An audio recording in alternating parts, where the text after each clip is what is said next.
Welcome to SEC Sports Roundtable. This is your host, Shane Bailey, back to get our SEC preview started. I know it's the time of year where everything's exciting.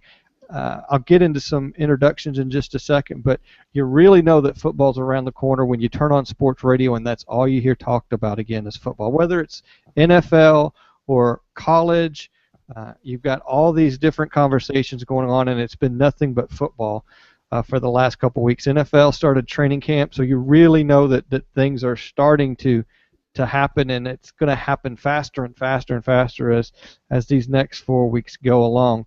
But joining me tonight, I've got Nick Jones at Bama Hammer. How are you, Nick? Shane, it's good to be back, and I don't know about Tennessee, but down here in Alabama, I woke up this morning, it was like 58 degrees. It feels like football weather, too. I know it won't last because it's still July in the South, but it feels like football, so. Yeah, no, this summer's been unbelievable as far as weather in the South. It's I'm a little worried that these guys aren't going to get conditioned the way we need them in this hot southern heat and humidity that we're used to. Yeah, we get one hot August, early kickoff day or something, and we might be gassed after a couple, a quarter or two. You're going to see IVs and cramps all through the game. Britton Burton's also joining me this evening. Welcome, Britton. Hey, good to be here. Ready for some football. All right. It looks like you've got some headphones fixed. Maybe audio back working? No, I'm still using the laptop speakers, but I have my headphones on because I look like sort of a jackass if I just have the microphone sticking up, like some sort of Bob Barker microphone. So, I guess thanks for blowing my cover. You're welcome. I thought, man, he's good. He's doing technical difficulties on the fly, making them work. But we do these podcasts a number of different ways. We do it via Facebook. You can see them there. We do them on Google Hangouts, so they go straight to YouTube after this. They're also on iTunes, Stitcher, anywhere you can get a audio version of a podcast. They're out there as well for you. So we do these weekly. We will be doing them weekly going forward now that we're back into football season. So thank you guys for putting up with us over this summer break where we've definitely trailed off a little bit and not had as many podcasts, but we're back hot and heavy. Our schedule, if everything goes well, this week we're going to have 2 previews coming up.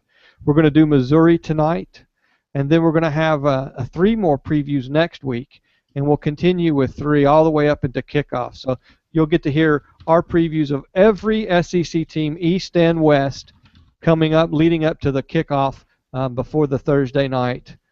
South Carolina kicks us off and gets us going, gets us started. And Vanderbilt does as well. Don't they both play on Thursday night? Yes. So. Yeah. So my co-hosts there slow with helping me out there. Thanks, guys. Leave me hanging out there for dead silence. Sorry, I was on mute. That's okay. But tonight, like I said, we're going to cover Missouri Tigers. I think the surprise team of the SEC last year. I think that goes without saying. I don't know. Well, I guess Auburn. One of the surprise teams. One of the others. We're going to do Auburn next. So we're going to get the surprises out of the way. Get those teams that nobody expects to win. Do anything else? National championship, SEC East, SEC West. You get those things and a Cotton Bowl win between the two. Did I say national champions? They went a little short of that. Sorry. Just short. Just a little. The Alabama fans didn't. I thought you'd be quicker to correct me on that. Just a bit outside. There we go, Bob. But overall, the surprises of the SEC, Auburn and Missouri. So we're going to cover those over the next 2 days. But we'll get right into things and talk about the Missouri Tigers. Gary Pinkel turned that program around. I know we talked about this last year that injuries really got them 2 years ago, really put them behind the 8 ball. We weren't seeing the Missouri Tigers program that we were expecting from them, and they really showed us that we were somewhat correct in that. I don't think anybody expected them to be as good as they were last year, but you saw what Missouri can do when they're healthy. This year's program's a little bit different. You've got a quarterback that had health issues, trying to stay healthy, being on the field the last 2 seasons. He's no longer there.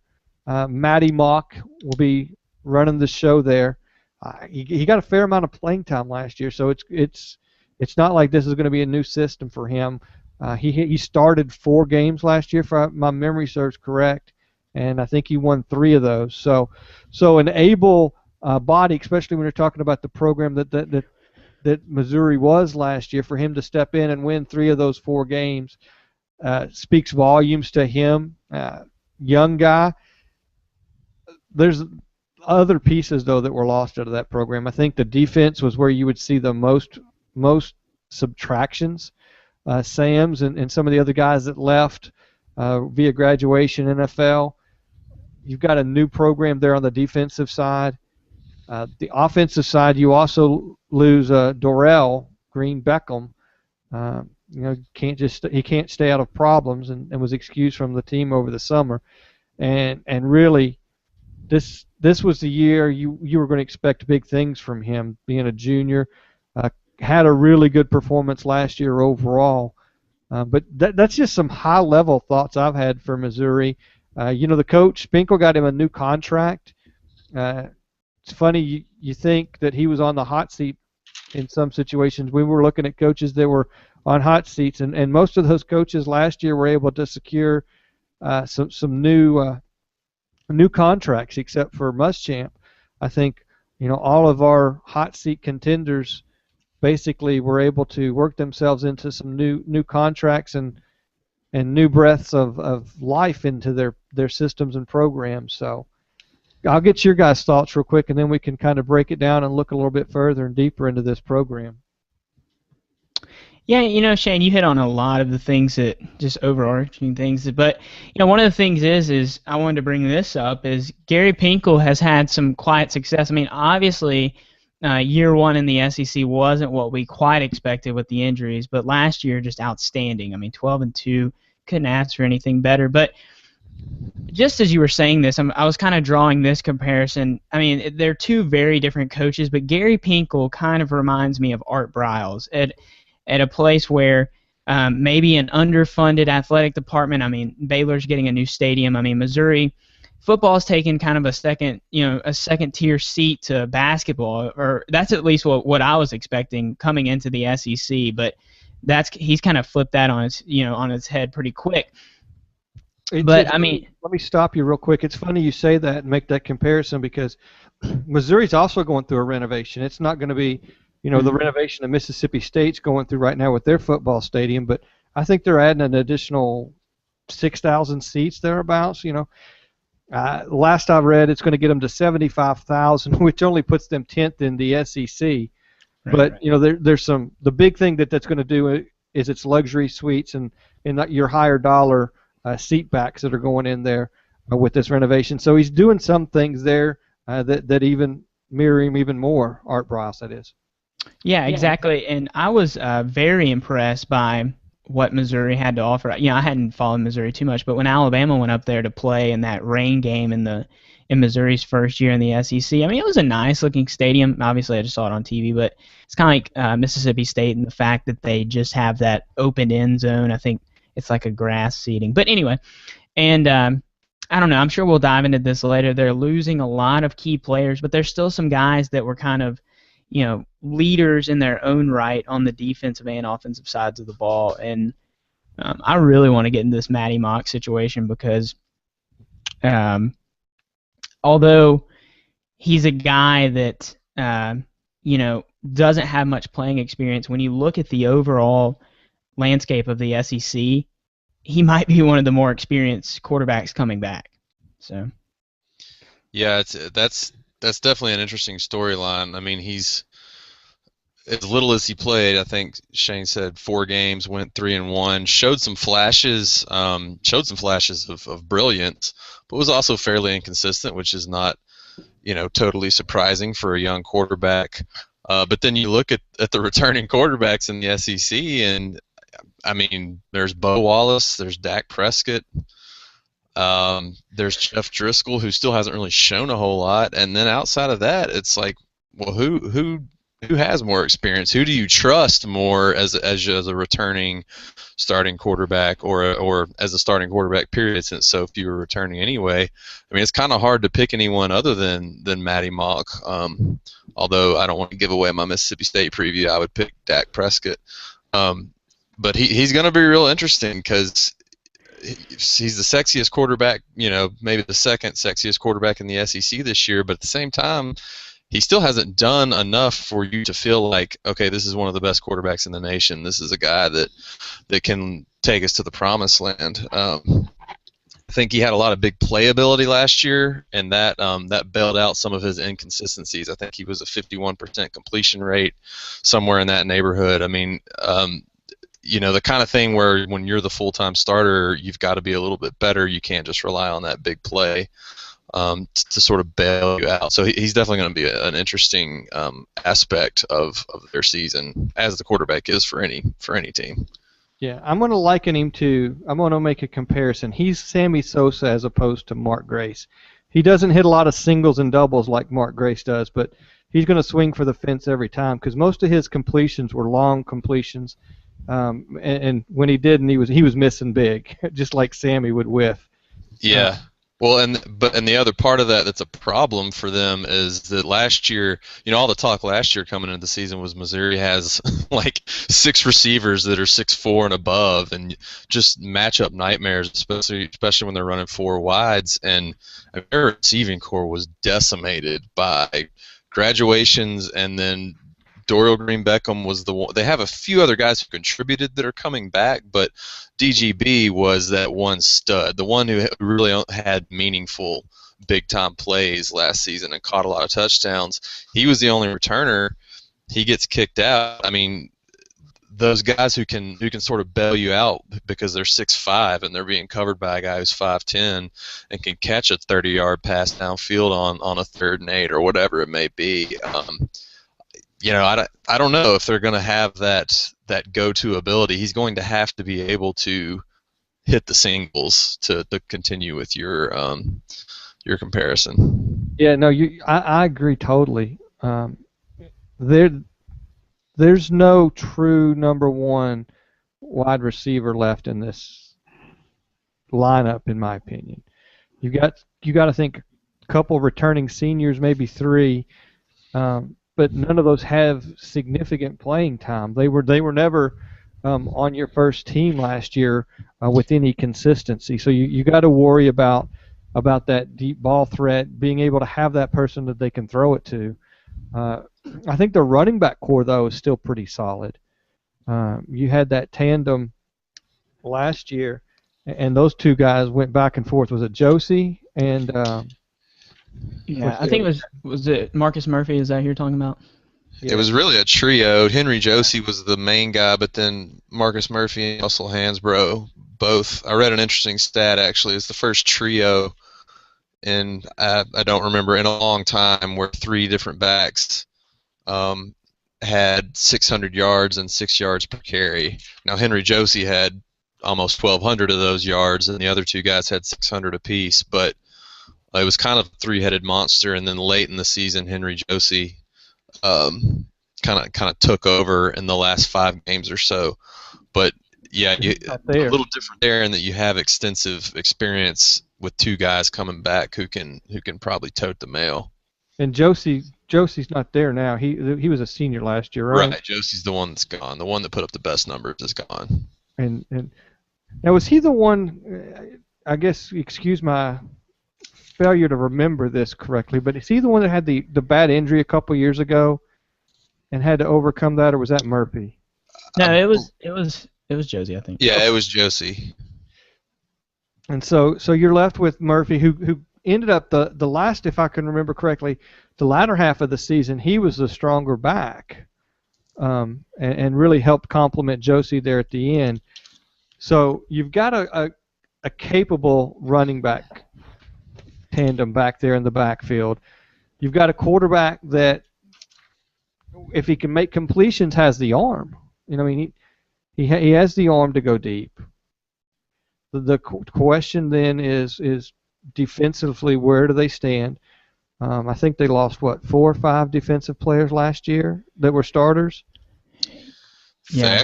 They lost 4 of their front 7. 7 of their full 11 are gone. And the most interesting thing to me on that defensive side is, I mean, their defensive ends. I did not realize until I started reading for tonight how good. I mean, everyone knew about Michael Sam and Coney Ealy. You know, Coney Ealy was a high draft pick, and Michael Sam obviously had a ton of headlines and was the defensive player of the year before we knew anything about his personal life. But their 4 defensive ends, Michael Sam, Coney Ealy, and the 2 backups, Marcus Golden and Shane Ray, who will now be the starters this year, combined for 32 sacks and 55.5 tackles for loss. I mean, that is depth at the defensive end spot. And, you know, you don't just replace 2 guys who are in the NFL now. They've got 2 freshmen who are backing up those 2 guys who were backups last year. You know, that's a significant loss and significant production to replace. Just ask Alabama about trying to replace pass rush because they couldn't do it at all last year. They recruit like gangbusters. The good news is they're in the East, right? True. Yeah, and I think you made an interesting point there, Britton, because, I mean, just think if if it was, say, Alabama or somebody else who had lost 2 NFL caliber defensive ends, especially Coney Ealy. I mean, just a lights out guy. I mean, he's some guy that, you know, almost demands a double team every time you snap the ball. But I think that we can speak to the point that, you know, those 2 guys that are going to be replacing him did get significant playing time last year, because you've seen a lot of SEC teams and just a lot of teams in general go to that, you know, will switch them out to kind of, you know, alleviate them with the hurry up offense and stuff. So I know that, you know, the production numbers, they're going to have to recoup on that end, but we're not talking about guys that don't have any playing experience, so that might help a little bit. Good point. And another one, or sorry guys, but another guy is I'm kind of like you, Britton. I didn't know near as much about Missouri. Needed a refresher here, but they lost one of the top corners in the SEC in EJ Gaines, which is a guy that I didn't really know about until the SEC championship. But this guy was, you know, a lockdown corner, and losing a guy like that in the secondary. I mean, that's like Alabama losing D. Milner, one of these guys that's, you know, a top draft pick at defensive back. He's the one that shut down Evans against that A&M game. Right. Which is, you know, obviously nobody else could do that last season. So. I was about to say, because let's be real, and Manziel, for all the hype he's receiving, he was saved so many times last year by Evans. Yeah, by a guy who, like we just talked about with Mock, a guy who you could kind of just throw it up, and he was just bigger than everybody, and he would go get it. He's what Missouri had with DGB that they don't have right now. He was that outlet that could save you and get you some touchdowns and get you out of some tough situations. I don't know how much Mock is going to scramble compared to Manziel, though. But that's where Manziel would just let that play break down and just throw it to the area Evans was going to be at, and he was so tall and strong that more times than not he was going to catch that ball. But Gaines stopped him. I mean, that was I don't know how many yards he had or catches, but he was limited to almost nothing that game, if I remember correctly. So you're right. It was a big loss for Missouri there. And one more thing. Another loss on the defensive side of the ball too is what's the guy's name? I think his last name is Andrew Wilson or something. It was their middle linebacker, and it was a guy that, you know, wasn't really a big guy, wasn't, you know, a great cover guy, but he was one of those hard hitters. I mean, he reminded me of a safety that was just going to pop you coming over the middle, but he's playing middle linebacker. They're going to have to replace him too. So I think what they're gonna do is they're gonna move Brothers over to middle linebacker from outside. But I mean, that is, that's a interesting switch in the SEC for sure. The problem I think with their defense, and we've kind of touched on it, position group by position group, but they basically have one like full-time starter that's returning at each level of the defense. And Nick touched on it a little bit. They did a good job of getting some guys some experience and some playing time. So it's not like the guys stepping in, especially the two defensive ends we mentioned, have never seen the field and are going to be all wide-eyed and not know what's going on in their first few games. But the fact remains, it doesn't matter a lot of times how good a guy is that's been the backup or how much experience they have. When you lose that much from your starting unit, you're going to take a step back, and this is not like a knock on Missouri or saying that they're going to be terrible, but you're just not going to be at the same level, especially the first half of the season. And last year, I think we were all really surprised with how well their defense played. We knew Missouri, once they were healthy, was going to be able to put up some offensive numbers, but it was kind of would their defense be able to hang in, or would they get 50 hung on them and 250 rush yards hung on them? And their defense was able to do enough. They weren't an elite defense, but they were able to do enough to allow their offense to outscore you, basically. And I don't know if that's going to be the case this year, just because of how much they lost. Granted, they still, like we talked about, they have some experience at least coming back. But when you lose that many starters, you're just going to take a step back. So that's the concern, I guess, I would have about Missouri on the defensive side, just the breadth of the losses. Yeah, I mean, I'm looking at last year's results, and you look at their win margin and the points they were able to score on offense. In their losses, they scored under 30. And the only other times they scored under 30 and won, the game was against Ole Miss and Texas A&M, and whose programs were extremely strong last year. So to be able to put up over 30 against teams on a consistent basis and win those, that's where it really speaks volumes. Yeah. So good point by you there, Britton. And here's one more interesting stat too. I'm sorry, I keep tripping us up, but we talked about how, if Matty Mock's going to be able to step up in the pocket and actually make some throws, not be erratic, and especially since he doesn't have that guy that's going to bail him out now, I think turnover margin is going to play a huge role because their defense was so good. And, I mean, they had a plus 12 turnover margin in the SEC and a plus 16 overall. I mean, that's not a stat I'm too familiar with all the other SEC teams, but a plus 16 turnover margin, that's pretty huge. I mean, that means it was first in the SEC. Yeah. That ranked first in the SEC. Well, I mean, that stat, and you're going to compare the SEC to the NFL in this as far as the caliber play. When you win the turnover battle, more times than not, you're a playoff team in the NFL. Yeah, you're winning the game. And that's also one of those stats that can drastically change from year to year because there is a certain amount of luck in that winning that turnover margin, that turnover battle in a given game. The ball can bounce a certain way, and that's one that they could go from being plus 16 and first in the league to minus 2 and 12th in the league in a year, and they're not playing much worse overall. But that happens in the NFL too. Right. The competition is so strong, and that's the way the SEC is. All these teams, even the bottom of the barrel, are still really good programs, and so it's just those small margins of error. And like you said, sometimes it comes down to just luck and how well the ball happens to bounce your way or unlucky and bounces the other way. I was trying to make a smooth transition because Britton set it up for me so well, but you guys had such great stats that I kept getting cut off. But I'm going to go back to your point, Britton, where you were saying that the beginning of the season they might not be a cohesive unit.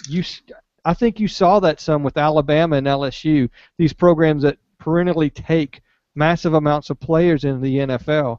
Especially the last 3 or 4 years, these programs have been taking a lot of juniors. And so Missouri is not to that level, but they had that same type of exodus, whether it just because of so many seniors and people leaving the program like DGB. What is lucky for them is the way they've set up their season this year. I mean, there's no SEC program until week 5. They have, this can be lucky, this can be unlucky, but if you need if you're a program that needs time to develop, this works out well for you that you get 4 non-conference or out-of-conference opponents up front, get those out of the way, learn from your mistakes, and can move forward. But they do Yeah. start off with of those four. You brought it up as we were looking at this. One of them can be a tough battle, but I think the other three are give me's. The first one's South Dakota State. I don't think there's any doubt in anyone's mind they're going to win that one, or if they go up to Toledo and win that one. Can we pause on this for a second? Can we just lecture Missouri in like SEC etiquette? Like we should never have to travel to Toledo. Going to Toledo, that's I mean, I know it's probably not going to be snowing in the 1st of October or whatever this is, but I mean, you just don't go to Toledo. Like 6th. They're not playing in the snow. But I mean, why are we going to Toledo, Missouri? I mean, I'm sure they make schedules 4 or 5 years in advance nowadays, but they scheduled that when they were a Big 12 team. Yeah, I mean, come on, Missouri. Sorry. Toledo was paying them. Yeah, that's true. But the third week, they play UCF, and now that's a home game for Missouri. But UCF is if you look at the projections, they're going to be top 4 or 5 in the American Conference. So while it's not an SEC or a Big 12 or a Pac-12 or a Big 10, it still is one of the top 5 top 5 conferences. So that's not necessarily an easy win for them. I think that's going to be a tougher battle than the other 2 games. UCF gave South Carolina all they wanted last year, but 2 huge differences were, one, it was in Central Florida, talking about lecturing SEC teams on traveling to stadiums like that. It was in Central Florida, and they also had the number 3 pick in the draft at quarterback in Blake Bortles, wherever he got drafted. And they obviously won't have him this year, which will be a big difference. But I mean, that's if they aren't gelled, we talked about this 4-game stretch is important for them gelling and kind of coming together as a team. If they aren't gelled by that 3rd game, that's definitely a game they could lose. Yeah, no, I agree. Now, guys, as we move on, I'm going to make a bold statement here, all right? Other than your Toledo, why do you go to Other than my Toledo, that little lecture there, but something tells me that UCF is going to fall off. I think Blake Bortles was a lot of that team. I'm not going to tell you that they were all that team. Obviously, they were a good team all around, or at least they could put together one good game, or several good games, obviously, in the AAC. But, I mean, to play toe-to-toe with South Carolina, they deserve credit for that. But this next game, and don't get me wrong, I don't know that much about Big Ten football. I don't follow it near as much as the SEC. But supposedly now, if you listen to the experts, Indiana is poised for their best football season in like 20 years. Now, that might – I don't know what that means. I think that means like 5 or 6 wins. 5 wins, yeah. Yeah, I mean, really. They might make a bowl game. Do what? They might make a bowl game. Yeah, we're looking at a bowl game here. Bowl berth alert. But for seriously, though, I mean, they've had an explosive offense, and I don't have the stat in front of us, but I think they put like 28 points on Missouri last year. And, I mean, that's above what Missouri was averaging throughout the season, and that was on the road at Indiana. They went to Indiana last year. But I think this is like the first year that Indiana is going to have like a solid defense or a better defense than they have. So I think, in my opinion, they're going to need a better defense. Yeah. Let Missouri put 45 on them to their 28. That's exactly right. But something tells me that this Indiana game is going to be closer than the UCF game. I don't know why. You're calling your shot here, huh? I am. Are you calling upset, or are you just calling close? No, I'm not calling upset for sure. I'm just saying that out of the 4 games, I think this Indiana game could be the closest one. Okay, so you think that one will be tougher than UCF? Yeah. I don't have that much of a basis for us, but I think Bortles is a huge difference. I think that's a huge loss for UCF. I mean, granted, they've probably got a lot of guys coming back, but I don't know. I just feel like at a program like Central Florida, it's different from a place like a Texas A&M losing a first-round quarterback, or who was another first-round quarterback this year? I'm drawing a blank right now, but Bridgewater was first. Yeah, Louisville might kind of be in the same boat, but at a place like UCF, when you lose a supreme talent at quarterback like that, it makes you're kind of due for a more precipitous drop-off than a powerhouse program who has 5 stars and 4 stars at all other 21 positions. So you could be right that UCF may not be may not bear any semblance to what they were last year, and apparently Indiana is going to win the Big Ten, according to Nick Jones of BamaHammer.com. So, hey, mark it down. If that doesn't happen, this never happened. This conversation. right. Anyway. So they're going to squeak by 4. You guys think they're going to squeak by 4-0 without a conference play? Yeah, I kind of agree. I don't know which one will be closer, UCF or Indiana, but I bet they have a scare with one of those two, but they still end up 4-0. I say 10 to 12 points for either of those teams right there. I mean, can we agree on that? Is that squeaking by? If there's a late score that makes it 10 or 12, it's squeaking by, I guess. Now, do we all agree they go to South Carolina and they're going to seek revenge? Oh, that's a good point. Yeah. Well, that stretch right there, they have a 4-week stretch, one of them being a bye. I mean, that's their season, right?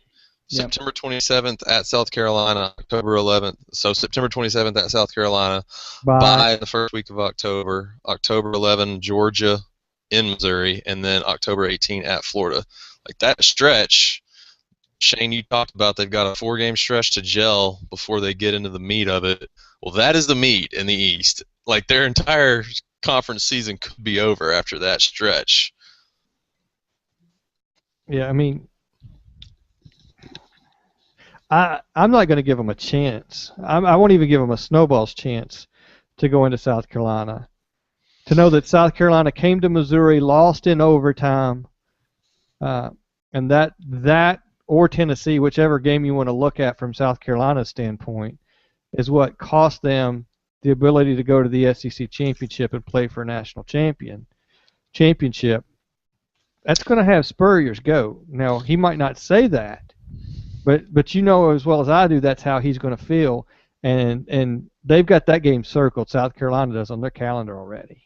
Yeah, that's a good point. They're going to be because last year was the flip of what it had been for the past 2 years, right? Where wasn't it South Carolina always beat Georgia, but then Georgia would lose less, other games and wind up going to the SEC championship. And that last year, Georgia beat South Carolina, and it looked like South Carolina had everything lined up, and then the inexplicable loss to Tennessee. I still don't get that, but you're right. All they had to do is beat Missouri, which all they had to do. It's obviously Missouri was good last year, so it's not like that's nothing, but they're definitely going to be motivated because they had it all right there for them last year after 2 years in a row of kind of getting, I don't know if I'd say getting screwed out of going, but having the chips not fall in their favor maybe. So they're definitely going to be ready, and I agree. There's no way I could choose Missouri right now unless there's some sort of injury in the first few weeks that changes the fortunes. But it'd be interesting to see what the line is on that game.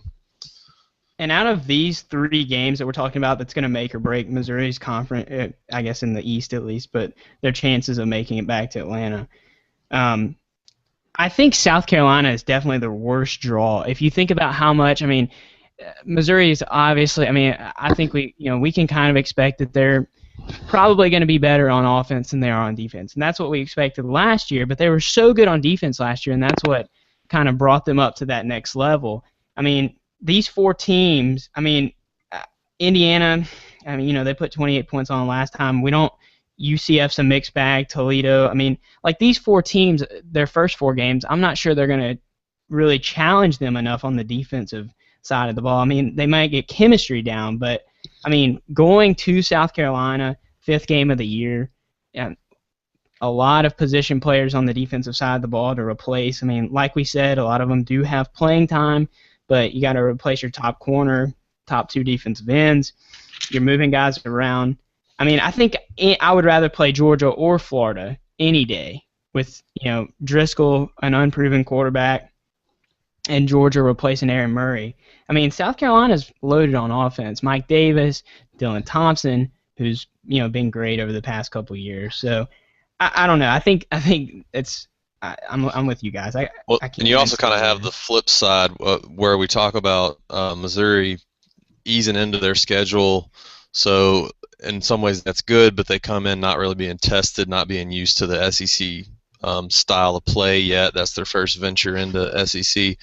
South Carolina is the complete opposite. I mean, they open the season against Texas A&M, then they have an out-of-conference gimme against East Carolina, and then they go Georgia and at Vanderbilt before the Missouri game. So they're, do you look at it half full, half empty, glass half full, half empty? Do you like that South Carolina is battle tested by this point, has been in a few SEC wars? Or do you like that Mizzou has played a few cupcakes and has had time to gel, maybe had time to rest some starters, avoided some key injuries?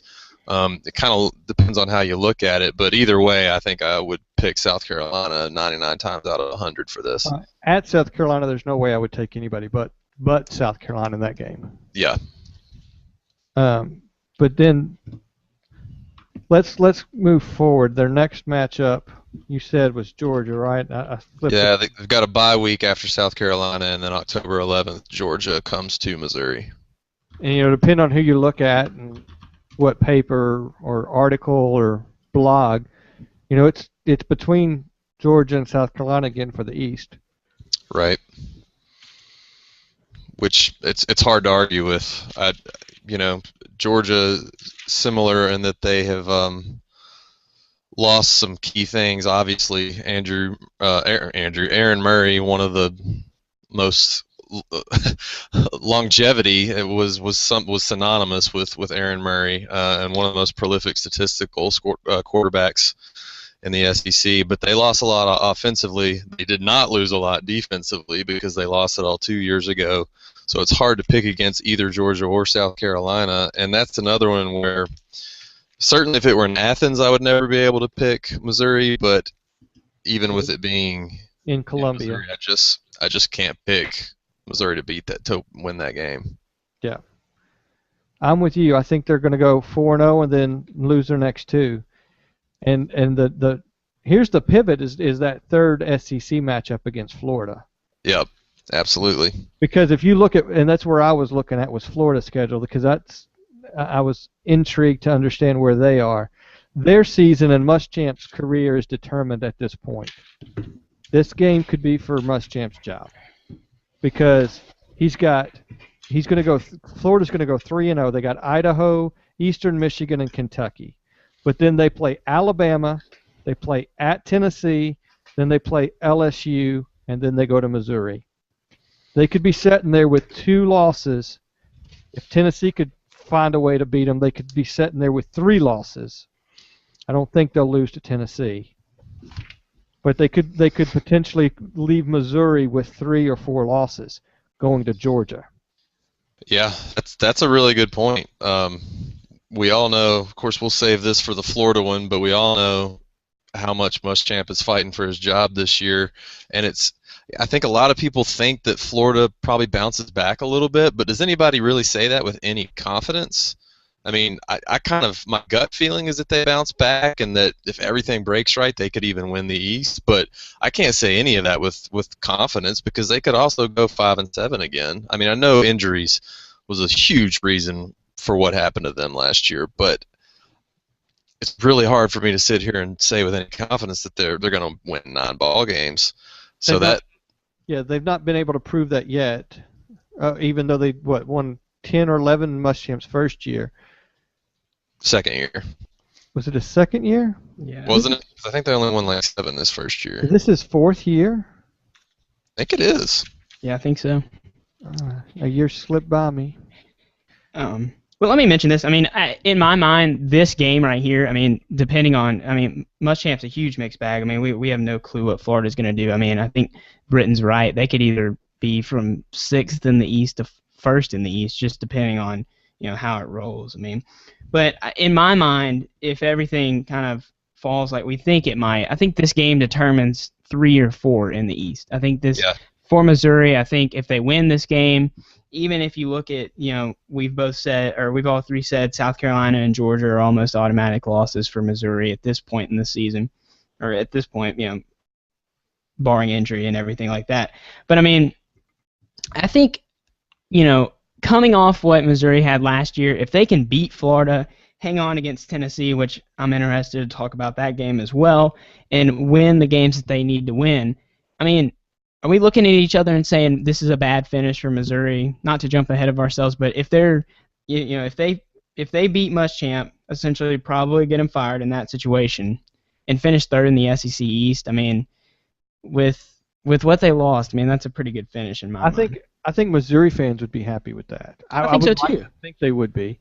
Because I mean, that's what they were expecting last year. I mean, yeah, that to me that would be a phenomenal season. If they do beat Florida, and like you said, beat the teams that we think they should beat, which there's a toss-up or two in there, but you're looking at potentially 9 or 10 wins. That to me, backing up what they did last year with 9 or 10 wins would be absolutely phenomenal.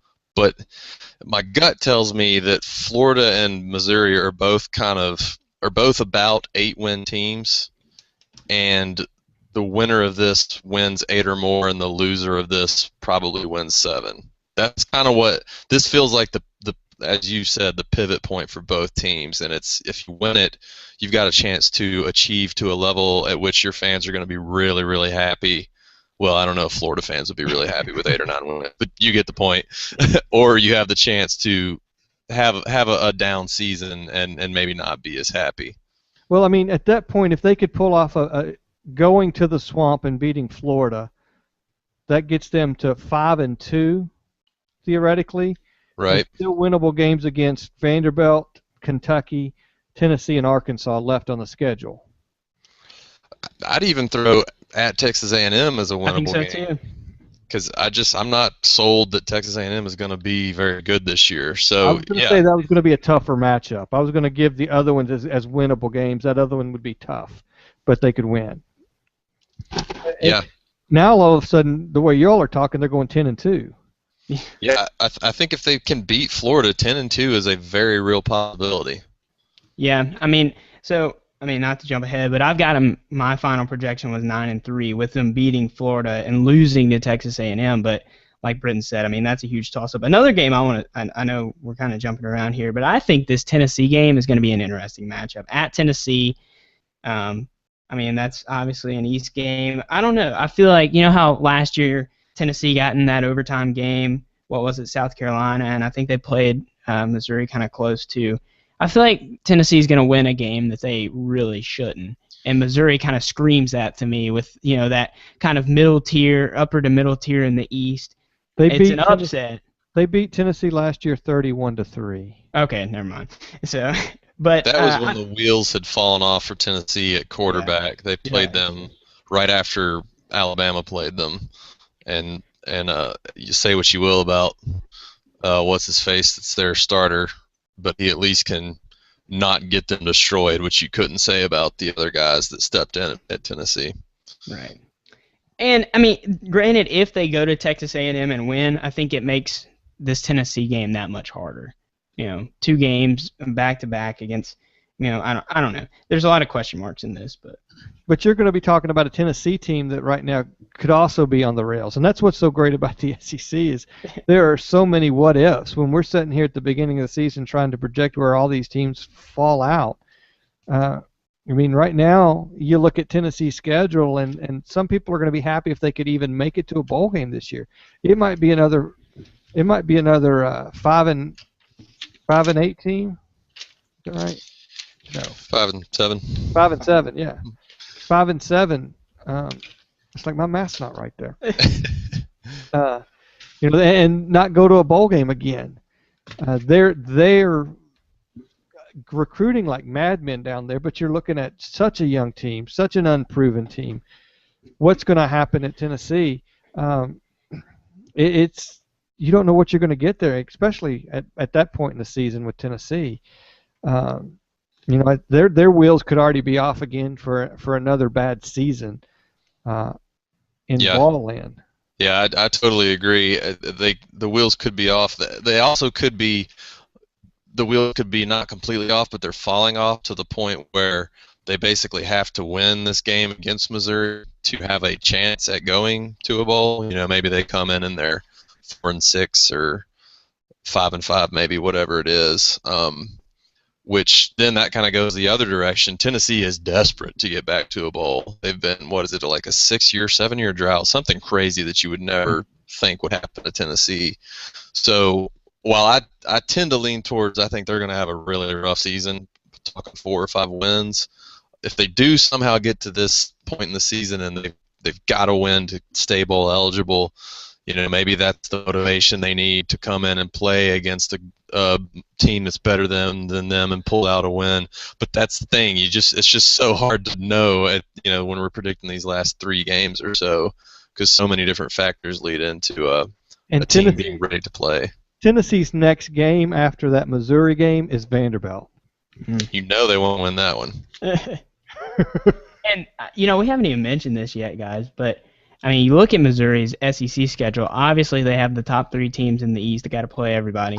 But last year, if you look at, going into the season, I kind of want to rewatch our Missouri predictions here, not to embarrass ourselves or anything. But you look at Missouri's schedule last year. They traveled to Ole Miss, had Texas A&M, and Auburn, and those are, they played Auburn in the championship game, but those were 3 games in a row, and those are, 3 very good West teams. Ole Miss kind of the latter tier of that, but Ole Miss still had a good season last year.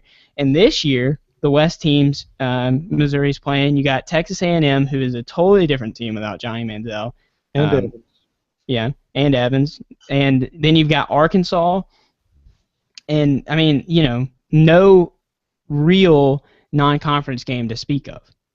So they're set themselves up again to be a good program. I just have a problem giving them 9 wins. And that's what's so funny about this whole stuff is you look at it on paper and you go, they could win that game. Yeah. They could win that game. Yeah. Oh, they could win that game. It's the beauty of the SEC, right? But you could turn around and look at it the other way if you were looking at that other team, and you could go, yep, they could totally win that game. They could beat that team. They could beat Missouri. Yeah. Missouri could get beat by that team. So you look at it, it's like, that's what's so hard about doing this preseason thing. You want to know, but you just don't. But at least we get to talk about it. We do get to talk about it. So what do y'all have them at then? I've got them at 8-4 with 2 for sure losses, and they've got 3 toss-ups that I think they wound up losing 2 of, and I think they wind up 8-4. I've got them 9-3, which makes them 5-3 in the SEC. Obviously, all those, and depending on what Florida does, but if they beat Florida, third in the East. I've got 8-4. The definite losses at South Carolina and Georgia. Yep. The other two losses, I don't know where they're going to come. Are you thinking that they'll come either Florida, Texas A&M, or it could come Vanderbilt? It's at Vanderbilt. Yeah. Derek Mason's got a ton of returning guys. What did Franklin redshirt? 22 guys last year? Something ridiculous. Yeah. So Franklin might have left, but he didn't leave the cupboard bare. He might have taken everybody that hadn't signed the ink wasn't dry yet, and he took them. But what was there, he left that cupboard pretty full.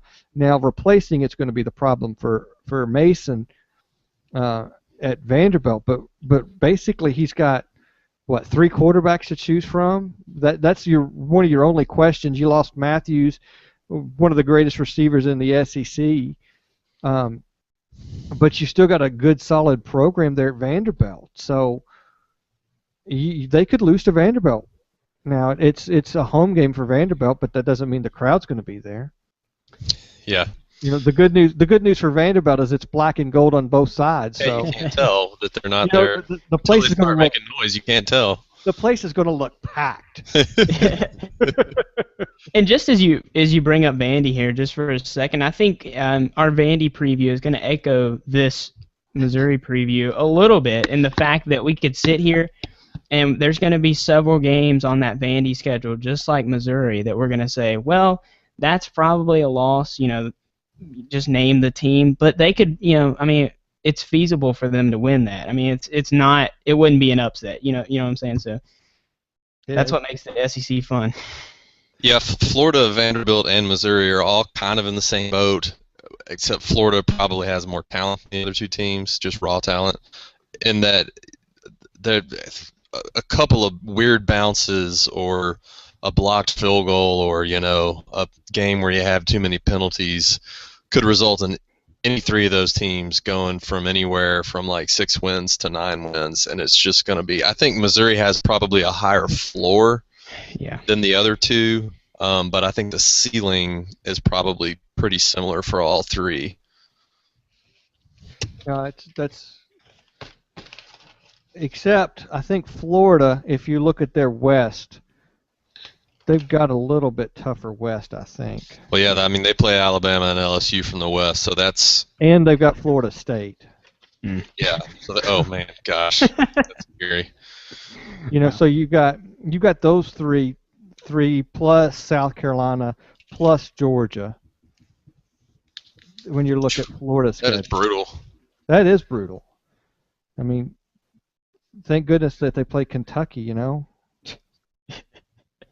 That's at least we can get one win out of it, right? I don't want to talk about it. We're just going to skip the Kentucky preview this year. We can preview basketball for Kentucky. Let's go. Kentucky basketball preview starting right now. Fall basketball. It's never too early. Never too early to talk basketball in Kentucky. But I do appreciate that Nick said that they could go to 6th. He wouldn't give them 7th. He knew Kentucky was going to be there. Yeah, man. Maybe he was talking about Tennessee. He could have, Yeah. I'm going to say that. Yeah, he was talking about Tennessee. I'm going to say 8-4. I don't know where the other 2 losses are going to come. Whether it's Florida, Vanderbilt, A&M, I don't see Tennessee beating them. I could see 2 of the 3 losses coming from Florida, Vanderbilt, or A&M. Yeah, I think I would agree with you there. I don't want to see Tennessee win any games first off, and I find it hard to say that they're going to beat Missouri, even if they were a pretty decent team this year. And everybody you hear up here in Nashville talk on the radio and listen to VolQuest and all those guys, they're not expecting huge things from them this year either. Yeah, I think the intelligent Tennessee fans that I know are very realistic about their expectations this year, and they do not expect much. So how can you when you lose every starter on the offensive and defensive line? I mean, I've never heard of that before ever. Like that's got to be pretty close to unprecedented. So it's just really hard for me to pick Tennessee to beat anybody that's not a cupcake at this point, unless we see some things that aren't expected once the season gets going. Yeah. So we got 2 8-4s and a 9-3. Yep. Yep. And I think 8-4 can still get them 3rd in the East. Yeah, I think so too. Because just listening to what I've rambled off about Florida's schedule, man, that's brutal. Yeah, and you could have Florida, even if they did play well, Florida could be 8-4 as well, but lose to Missouri, and you're still 3rd. So they're still 4th. Florida's still 4th. Missouri. Because Florida would be 4th, right? Yeah. Yeah, and if they've got 4 losses, that means they pulled off a win against South Carolina, Georgia, Alabama, LSU, or Florida State. Man, that's Can you imagine the that? toughest schedule in the nation. Whew. So I'm not going to give them that. and some magazines have them at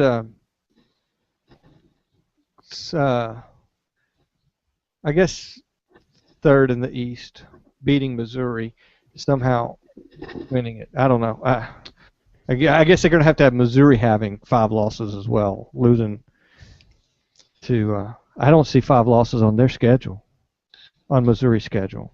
Well, they could still be ahead of Missouri in the East with a loss to Florida State. Obviously, that doesn't affect their conference, but I mean, you're still talking about 5 very tough SEC just in conference games. So Yeah. So we'll get to the Florida preview later, but that's something to look forward to, or not. yeah. I'm trying to do some on-the-fly research, which isn't working very well. But with the 14 playoff, I don't even know what the bowl tie-ins look like anymore. So I was gonna try to predict a bowl matchup, but I don't know. What does third in the East get you normally? What is that, Gator Bowl or no? I don't even know. It's all different this year because I know that's what I'm saying. You can't predict it this year. Well, the SEC gets to pick. Okay. So we're going somewhere warm for Missouri for sure. I mean, the way I think it, if I can remember this, and I might butcher how this works, but the national championship teams get picked, and then the winner from the SEC goes to like one of the BCS type bowl games, one of those set bowls. right. Then the remaining bowls, including the Music City Bowl, those 6 bowl games are determined by the SEC. So the SEC slots what team goes where. It's not a matter of the bowl saying we want a team. It's the SEC saying our team will go here. Right. So, and this is exactly what you said. But so after the 14 playoff, if a team fails to make the 14 playoff, or let's just say the SEC places a team or two in the 14 playoff, the next available team is an automatic qualifier for the Capital One Bowl, and then the other 6 bowls, the team gets to choose. So and that's the Music City, the Gator, the Outback, and the Liberty, and I guess the Birmingham Bowl too, maybe. Or no, that's not is it an SEC bowl? The BBVA, we talked about that a few weeks ago. I believe it is. Yeah, that's how I had 13 teams going to the playoffs. There is a scenario where, depending on how things fall, that one could come to an SEC team. Okay. But not all 13 teams could make it, I don't think. Yeah, I think predicting bowl games this year until we see how this new system works is going to be real difficult. We're going to have to get Brad Edwards or one of those March Madness guys on it, pretty much. Yeah, we'll do bowlology. Even then, because it's not always clear who the opponents are in some of these bowl matchups either, is it? No, or who the team will be. I mean, if you're Florida, do you want to? I mean, I guess, or somebody like that, do you want to go, right down the road, or whatever? I don't know. I mean, like let's talk about the Music City Bowl. Before it was the ACC and the SEC, but is there a guarantee that that matchup is still in play? I don't think it is. I don't think so either. So are you saying the school gets to pick their bowl game? Is that what you said? You get to pick the destination. Mike Slav gets to pick. Yeah, that's true. But I'm sure there will be a working relationship between them. I don't think I knew that. Yeah, so after the 2 to 3 SEC teams for the national championship and the AQ, as they call it, the big bowl games, the Rose, the Capital One. I think the Chick-fil-A actually made that cut too. Yeah, Chick-fil-A's in there. Fiesta, traditional ones plus the Chick-fil-A and the. So here you go. So now each SEC bowl game tie-in, except for the Texas Bowl in Houston, which I don't even know what that is. Yeah, they all have 2 possible. Well, I guess not all of them. But so the Music City Bowl is either ACC and Big Ten now against the SEC. Which other one? And then the Gator Bowl is also ACC and Big Ten. So it's not, used to you were kind of guaranteed one conference, but now a couple of the games have 2 conference that you can choose from. So. Yeah. So even Brad Edwards is going to have trouble. Yeah. He's going to have some graphs or something. So that's going to be a whole lot of fun to talk about as we get closer to bowl games. Yeah. But that's about everything I have for Missouri. I don't know. Is there anything else you guys want to add? I don't think so. I think a parting shot would be, Pinkel has a great track record with quarterbacks. 2 years ago was sort of the aberration there where a course, their good quarterback got hurt, and they just didn't have anybody who could step in. So, you know, if he's able to do what he's done for several years and field a stud quarterback, 9-10 wins is probably not out of the question. But my gut tells me they're 8-4. No, yeah, you're. That's something else we didn't talk about when we were looking at him. Is he's had a long string of quarterbacks. Yeah. You know, and Franklin, really looking at it before he got these injuries, everybody was expecting great things from him as a quarterback. He kept getting injured. He suffers the same thing that the Tennessee Titans are suffering right now with their quarterback. Is that, you know, you got a quarterback you thought was going to be a franchise quarterback or the anchor for your team and program, and all he does is get hurt. And so you just don't really know what you had with him. So. Yeah, and I think we lose sight of this. I was just thinking about this. I mean, when was it that Chase Daniel was there? I mean, that's less than 10 years, right? So Pinkel has had Missouri. Do what? And he's had Blaine Gabbert in between. Yeah, but what I was going to say is Pinkel has had Missouri in the last 10 years, twice in the last 10 years, within a game of the national championship. Because remember, they lost to, who was it, Oklahoma, when they went into the Big 12 championship game or whatever that last game was, undefeated, you know, ranked number 2 in the nation or whatever it was, when Chase Daniel was there. And, I mean, they could have very likely gone to the national championship. And then, I mean, you think if they win the SEC championship this year against Auburn, they're in the national championship. They're in. Yeah. I love football. This is great. It's here. We talked an hour on Missouri, a program that, you know, is brand new to the SEC. Still, in my opinion. Yeah. We still don't know what we get every season with them, you know, and that's what's kind of fun about adding these teams in, is that we get to learn what we have and understand who they are, and we get to have a history, and we get to go through that and figure that out all together. But in the meantime, we get to bash them because they don't have that history. Exactly. Nick, is there anything else you want to throw in there before we call it a night? Nope.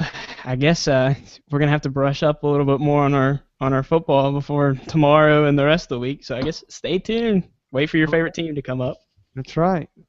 They'll be here before you know it. Auburn's coming up tomorrow. So if you're going in order, they're going to be your next podcast. And this one will get posted up in the morning. So, guys, we appreciate you listening in to SECSRT. Look for lots of podcasts, lots of guys joining us.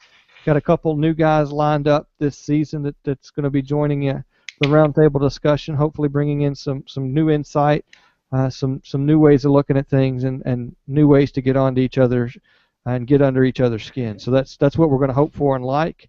But, guys, thank you for listening, and we're going to call this podcast done.